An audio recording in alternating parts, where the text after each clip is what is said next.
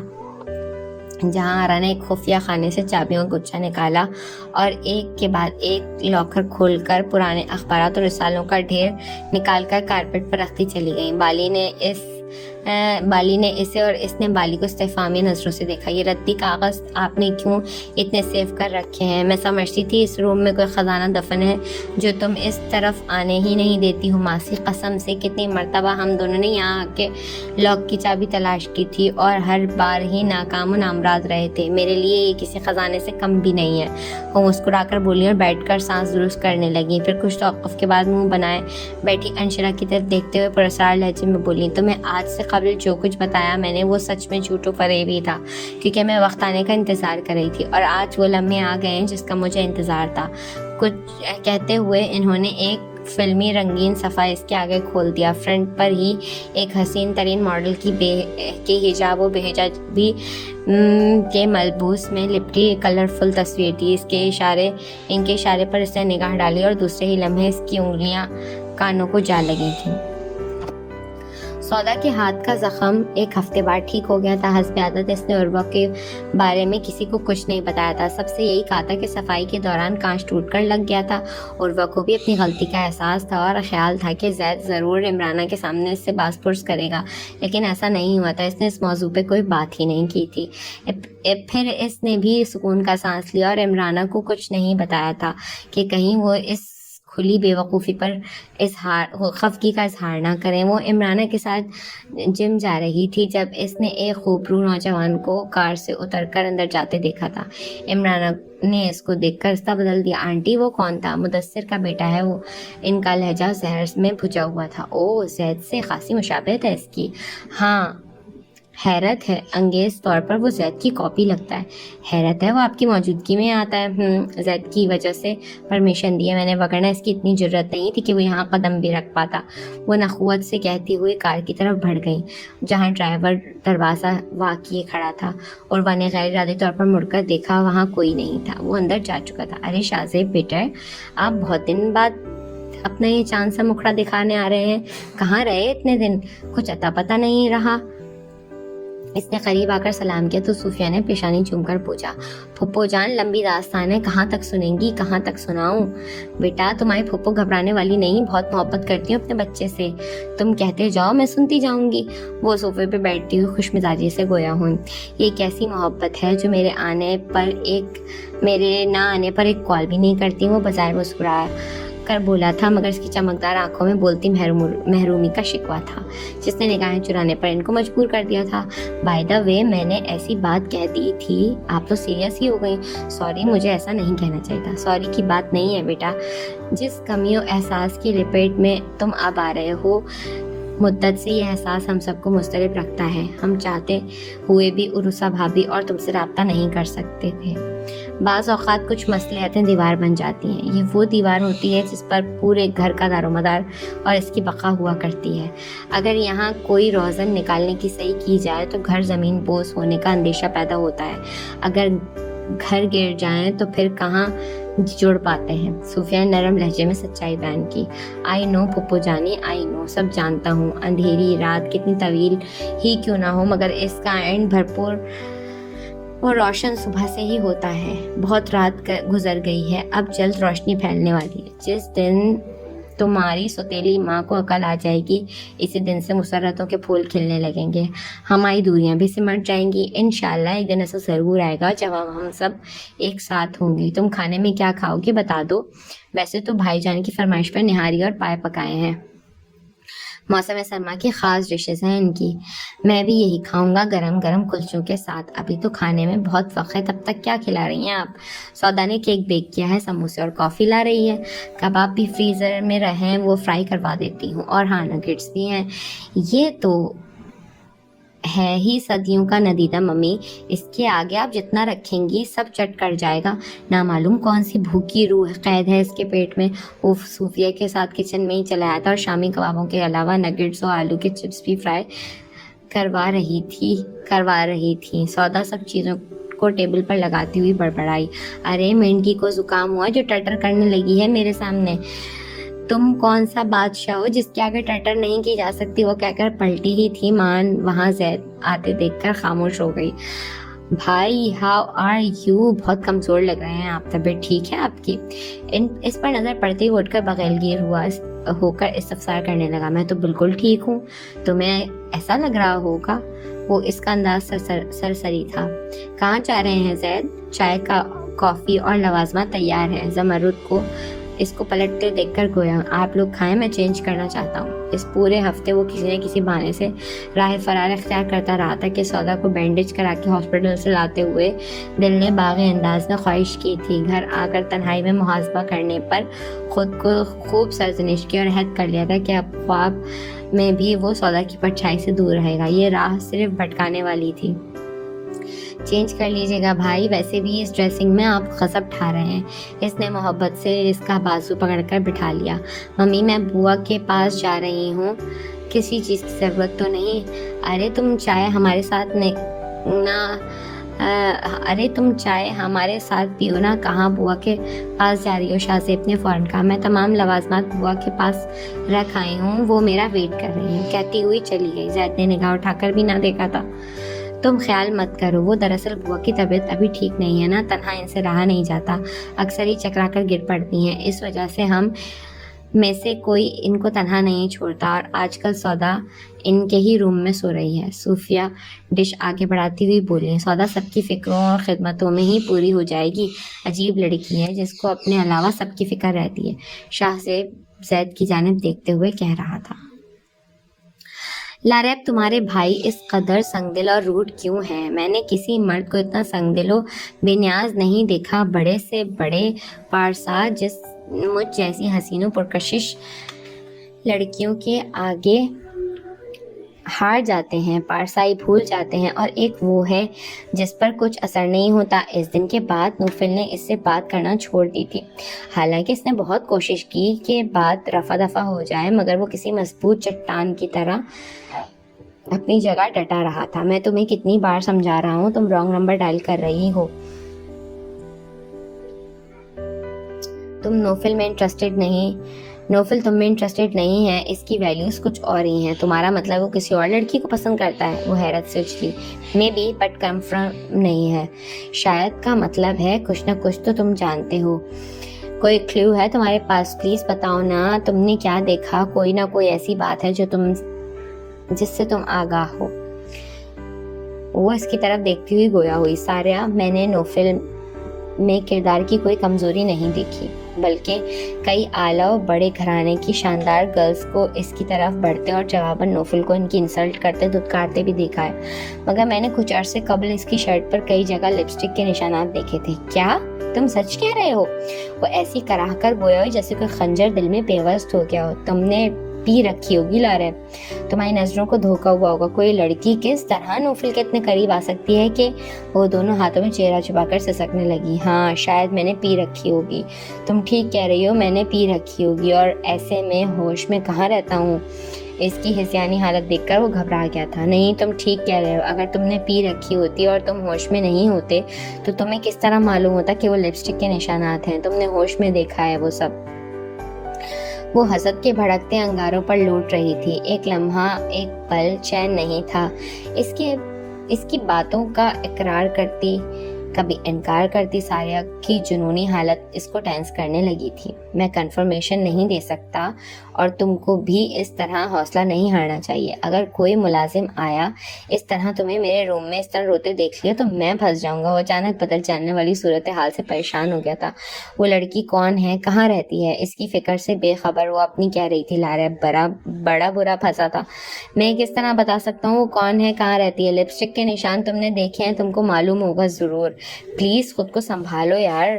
یہ وہ سیکرٹ ہے جو اس نے خود سے بھی چھپا رکھا ہوگا.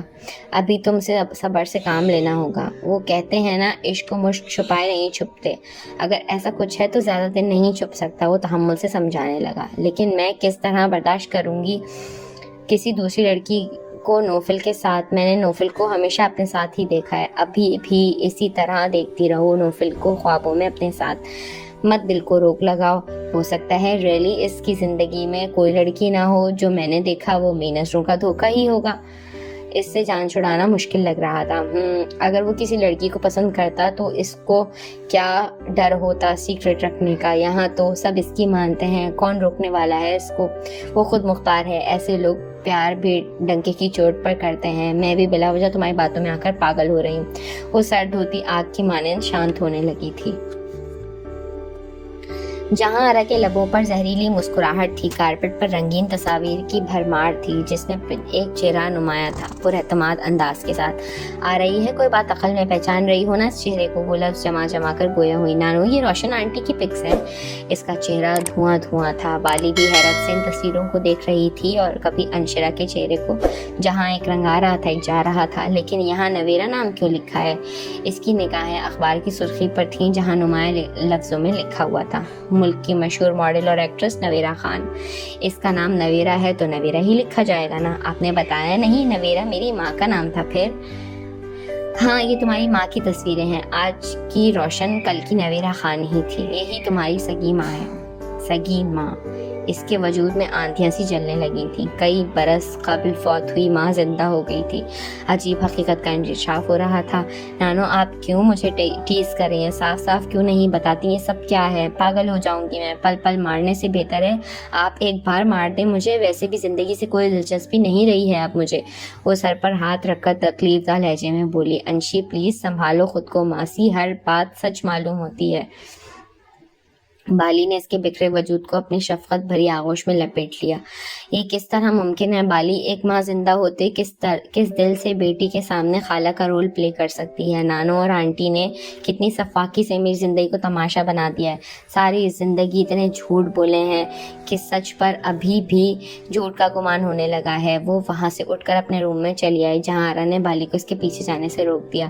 کچھ دیر تنہا رہنے دو، دل کا بوجھ ہلکا ہو جائے گا تو خود ہی ٹھیک ہو جائے گی۔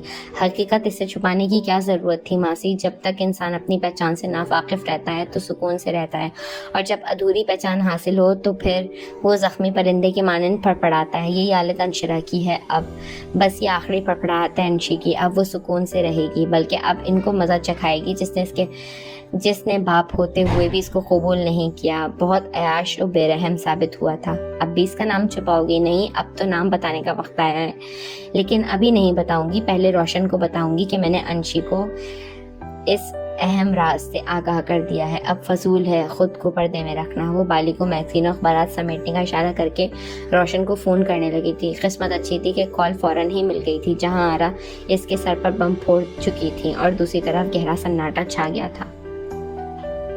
آنٹی مجھے لگ رہا ہے آپ کا مجھے بہو بنانے کا خواب صرف خواب ہی رہے گا۔ زید وہ پتھر ہے جس سے سر ٹکرا کر میرا سر کئی ٹکڑوں میں بٹ جائے گا، مگر میں مر جاؤں گی مگر اس کو کوئی اثر ہونے والا نہیں ہے۔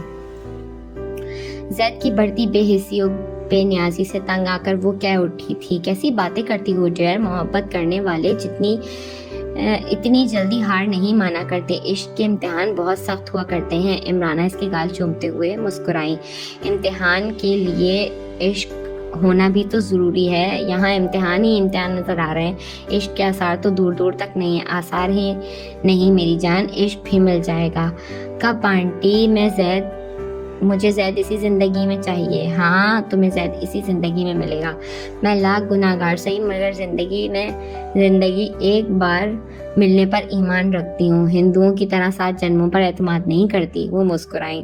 مجھے نہیں لگتا آپ اس کی خواہش مانیں گی۔ میں یہ سوچ کر یہاں آئی تھی کہ قریب رہنے سے ہمارے درمیان انڈرسٹینڈنگ ڈیولپ ہوگی۔ ہم قریب آئیں گے مگر ہمت نہیں ہارتے، ایسا ہی ہوگا سب کچھ۔ دراصل زید جیسے مرد اتنی آسانی سے کسی کو اپنے دل میں نہیں آنے دیتے، اور جب آنے دیتے ہیں تو ان کے جیسا کوئی محبت کرنے والا نہیں ہوتا۔ بڑی جنونی محبت ہوتی ہے ایسے مردوں کی، دیکھنا ایک دن رشک کرو گے خود پر۔ عمرانہ محبت سے اس کو سبز باغ دکھانے لگی، لیکن دل ہی دل میں وہ زید سے خفا بھی ہوئی تھی کہ وہ اس کی سرد مہری و بے پرواہی خود بھی محسوس کرنے لگی تھیں، اور یہی شکایت رات کو موقع ملتے ہی وہ زید سے بھی کر بیٹھی تھی۔ ماما اس قدر خیال رکھتا ہوں اس کا، اور آپ ہی بتائیے کیا کروں؟ اس کے مودبانہ انداز میں بیزاری کی جھلک محسوس ہو رہی تھی۔ آئی نو میں جو کہتی ہوں وہ آپ کرتے ہو، مگر زبردستی کیے جانے والے کام میں اور دلچسپی سے کیے جانے والے کام میں دن اور رات جیسا فرق ہوتا ہے، اور وہ آپ کی بیڈ بیہیویئر کو شدت سے فیل کر رہی ہے، بہت ہرٹ ہو رہی ہے وہ۔ یہ میرا ہیڈک نہیں ہے ماما، میں اس کا نوکر نہیں ہوں، کوئی سرونٹ نہیں ہوں، اور نہ ہی وہ میری ذمہ داری ہے۔ اس سے کہیں وہ مجھ سے اس قسم کی ایکسپیکٹیشنز نہ رکھے تو ہی بہتر ہے۔ اگر ایکسپیکٹیشن نہیں رکھے گی تو تکلیف زیادہ کم ہوگی۔ خوب اچھی طرح سمجھتی ہوں یہ آپ کس کی زبان بول رہے ہیں۔ اس گھر میں رہنے والوں کو میرے میکے سے ہمیشہ سے چڑ رہی ہے، حسب عادت و بدگمانی سے بھرپور گویا ہوئی۔ ماما گھر والوں کو میں نے ہمیشہ سب کی عزت کرتے دیکھا ہے، نہ معلوم آپ سب سے کیوں اس طرح خفا و متنفر رہتی ہیں۔ آپ سے سب ہی لوگ پیار کرتے ہیں، جو آپ محسوس ہی نہیں کرتی. وہ پیار نہیں دکھاوا ہے جو آپ سمجھ ہی نہیں سکتے. اینی ویز دفع کرو اس ٹاپک کو. کل عروہ کو ڈنر پر لے جاؤ اور میں کوئی ایکسکیوز نہیں سنوں گی. وہ حکمیہ لہجے میں گویا ہوئی. نویرا عرف روشن آرا نے رو رو کر اس سے معافی مانگی تھی. وہ ماں ہو کر بھی اسے ممتا اور شفقت نہ دے سکی تھی. اور ستم ظریفی یہ تھی کہ اب وہ بھی ان کو ماں کہنے کا حق نہیں رکھتی تھی. ماں نہیں کہہ سکتی تھی.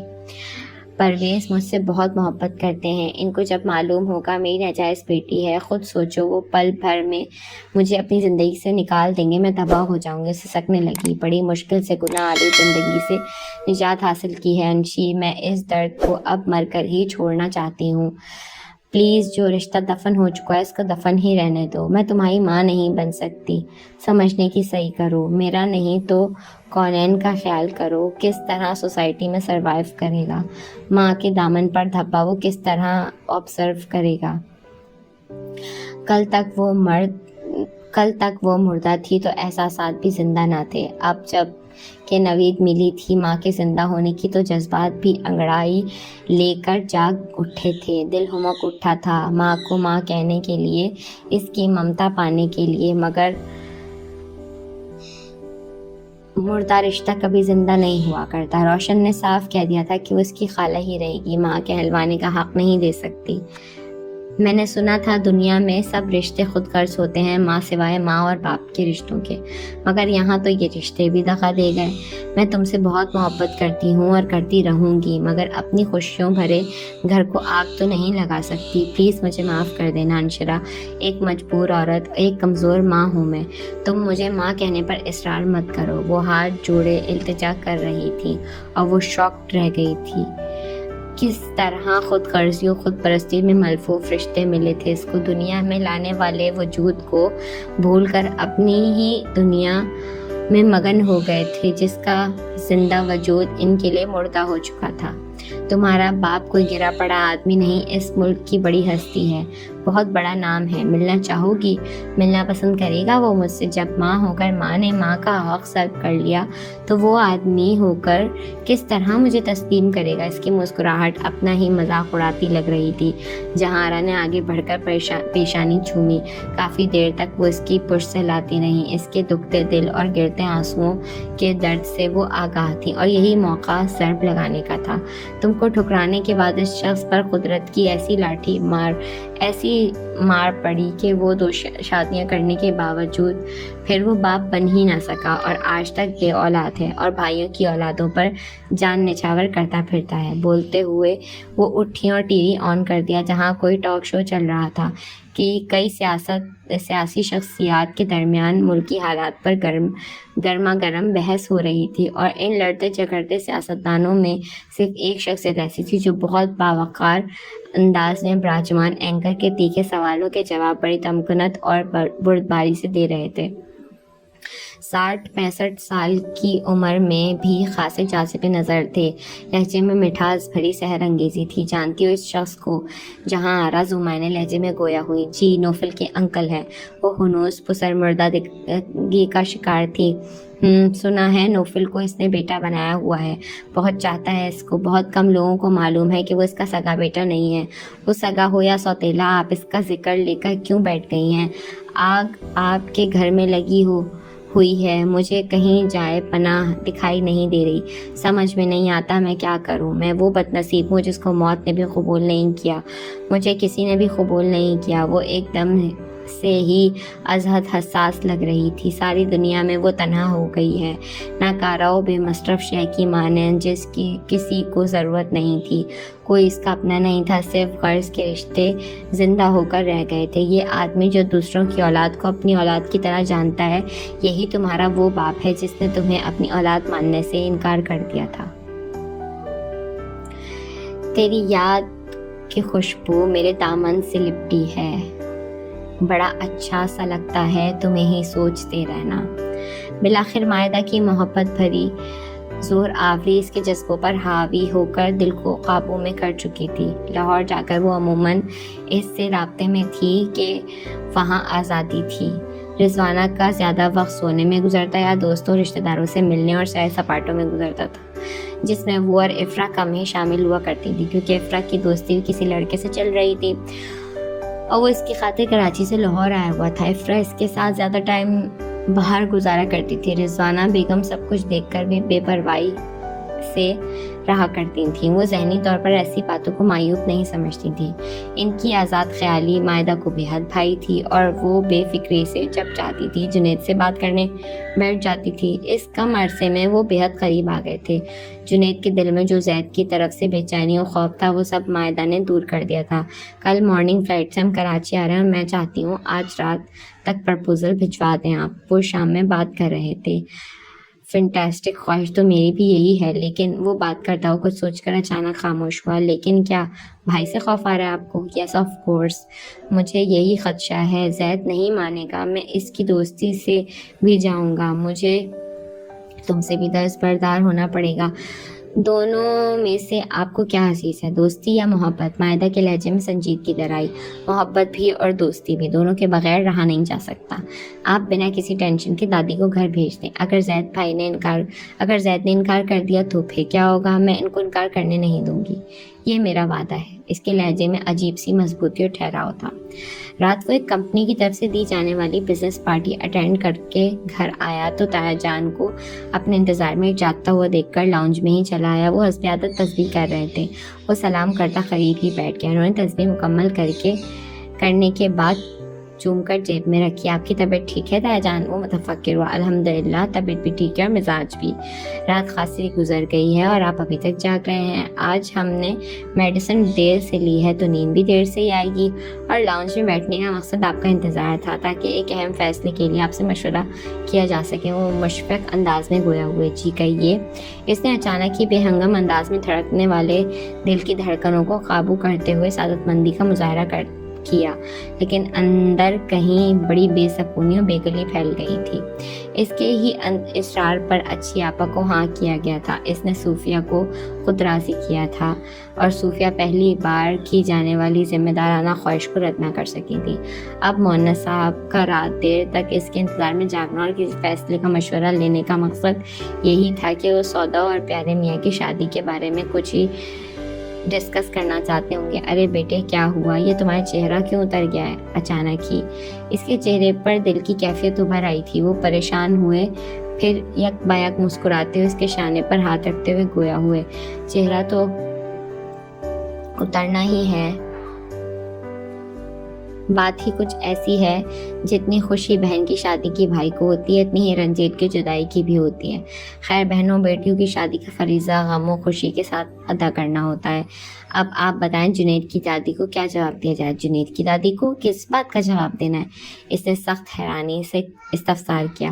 اوہ، میں سمجھا تھا شاید جنید نے پہلے ہی آپ سے ذکر کیا ہوگا، مگر لگتا ہے جنید نے دادی کو پرپوزل دے کر ڈائریکٹلی بھیجنا بہتر سمجھا۔ اس کو سمجھ میں نہیں آیا تھا، ذہن الجھ کر رہ گیا۔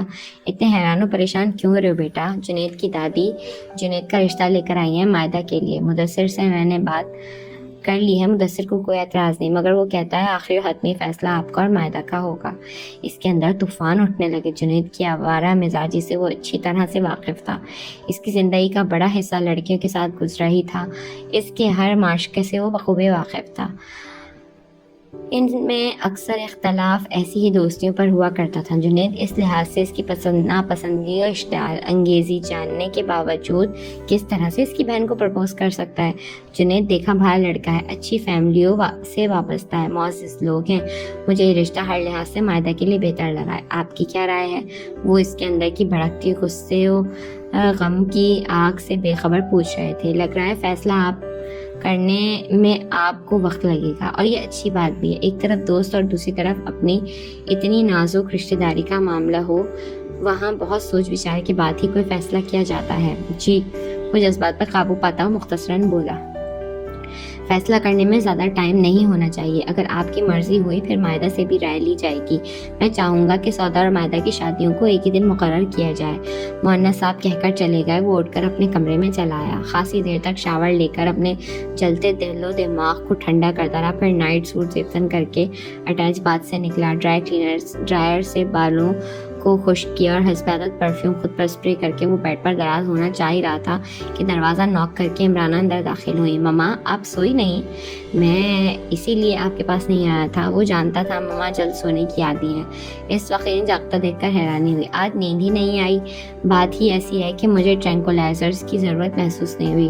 شام میں جنید کی دادی اس کا پروپوزل لے کر آئی تھی، بہت خوش دکھائی دے رہی تھیں، جاتے جاتے بڑے مان سے کہہ کر گئی ہیں کہ وہاں کی صورت میں جواب سننے کی متمنی ہے۔ وہ قریب بیٹھ کر ماں کے چہرے کو بغور دیکھ رہا تھا، جن کے خوبصورت چہرے کے ہر نقوش مسرت و اطمینان جھلک رہا تھا۔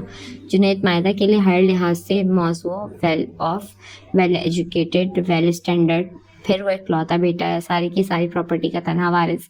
پھر اس کے پیرنٹس سال کے 10 ماہ ابراڈ رہتے ہیں، یہاں صرف ایک دادی ہے۔ معاہدہ لمبے چوڑے سسرال کی صحبتوں سے بچی بھی رہے گی، ہر لحاظ سے رشتہ مجھے قبول ہے۔ آپ کا انداز بتا رہا ہے آپ اس رشتے کو قبول کر چکی ہیں ماما۔ اوبویسلی میری جان، رد کرنے کی کوئی وجہ موجود بھی ہو اور آپ یہ کہہ رہے ہیں، آپ کو تو کوئی اعتراض نہیں ہونا چاہیے۔ کوئی اعتراض ہے کہ آپ کو؟ اس کی خفگی بھرے سنجیدگی کو وہ دیکھ رہی تھیں۔ میں اس پرپوزل کو ریجیکٹ کرتا ہوں، آپ کل صبح ہی ان کو کال کر کے انکار کر دیجیے گا، ہمیں وہاں رشتہ نہیں کرنا۔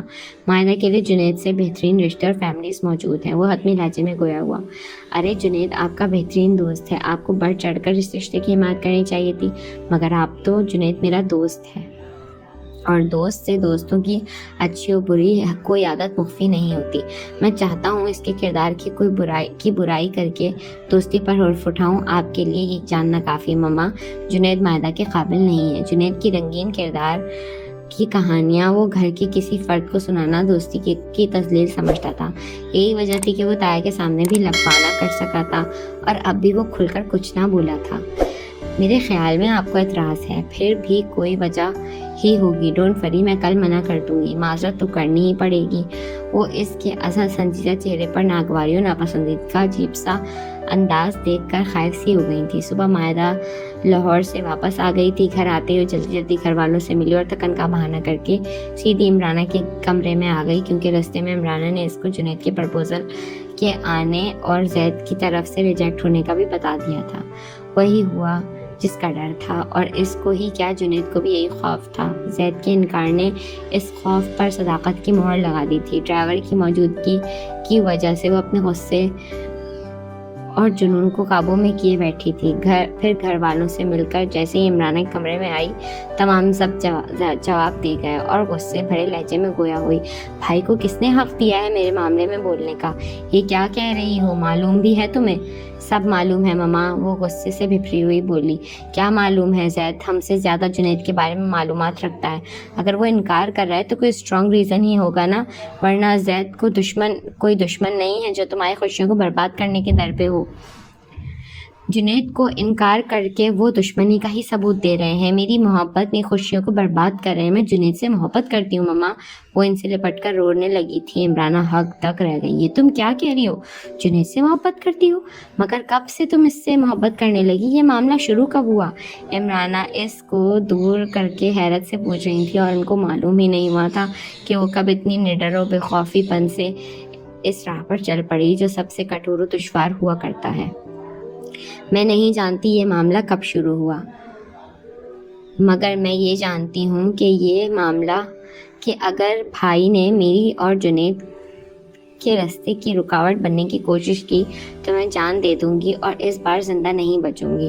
وہ غصے سے کہہ کر مڑی اور اسے سامنے دیکھ کر اس کے قدموں تلے زمین نگل گئی۔ زید پر نگاہ پڑتے ہی عمرانہ بھی گھبرا کر اٹھ کھڑی ہوئی تھی۔ آؤ نا بیٹا، وہاں کیوں کھڑے ہو؟ وہ بوکھلا سی گئی تھی۔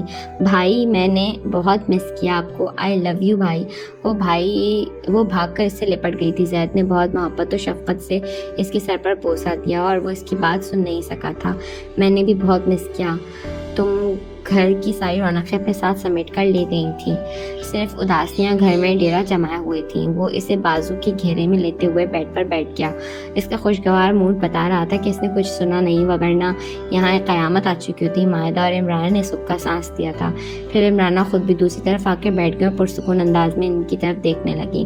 وہاں خوب انجوائے تو کیا, کوئی پریشانی تو نہیں ہوئی؟ وہ آپ اس کے چہرے کو بغور دیکھتے ہوئے استفسار کرنے لگا. جی ریلی, بہت انجوائے کیا. ریلی, لیکن تمہارے چہرے سے تو نہیں لگتا ڈسٹرب لگ رہی ہو, کوئی پرابلم ہے, کوئی بات ہوئی ہے؟ ارے کیا پرابلم ہو سکتی ہے, بھلا بجیا کی موجودگی میں افرا سے زیادہ وہ اس کا خیال رکھ رہی تھی. یہ تو تھکن کی وجہ سے چہرہ اتر گیا ہے, ورنہ ڈسٹرب ہونے والی تو کوئی بات ہی نہیں ہے بیٹا. انہوں نے مسکراتے ہوئے وضاحت کی. ٹھیک ہے مما, ٹھیک کہہ رہی ہیں مما, ریسٹ کروں گی تو فریش ہو جاؤں گی. وہ جبرن مسکرائی, وگرنہ دل تو باغی ہو رہا تھا کہ صاف صاف اس سے کہہ دے کہ وہ جنید کے بغیر جینے کا تصور نہیں کر سکتی. اوکے, مما نے تم کو بتایا کہ جنید کی دادی نے تمہارا پروپوزل بھیجا ہے, تمہاری کیا مرضی اس پروپوزل کے بارے میں؟ وہ بنا کسی تمہید کے سنجیدگی سے گویا ہوا. اس کو آئے دیر ہی کتنی ہوئی ہے, ذرا تسلی سے معلوم کر لوں گی. چلیں ابھی میں اس کی رائے معلوم کر لوں. بتاؤ مائدہ, کیا رائے ہے تمہاری؟ کیسی باتیں کرتے ہو بیٹا, مائدہ کیا رائے دے گی؟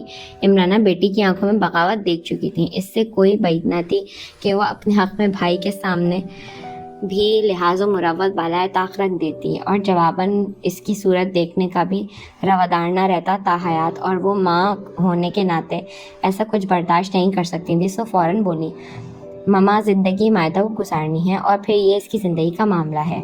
یہاں ہم سے زیادہ اس کی رائے کی اہمیت ہے, اور میں اس کی رائے کو اولیت دوں گا. ارے یہ کیا رائے دے گی, کیا بچوں جیسی باتیں کر رہے ہو آپ؟ میں جانتا ہوں جنید کی دادی زیادہ انتظار نہیں کریں گی, ان کی عادت ہر کام میں بہت جلدی سر انجام دینے کی ہے, وہ رات تک بھی صبر نہیں کریں گی. جب آپ نے فیصلہ کر لیا کہ رشتہ نہیں ہوگا, پھر مائدہ کی ہاں یا نا کا کیا سوال؟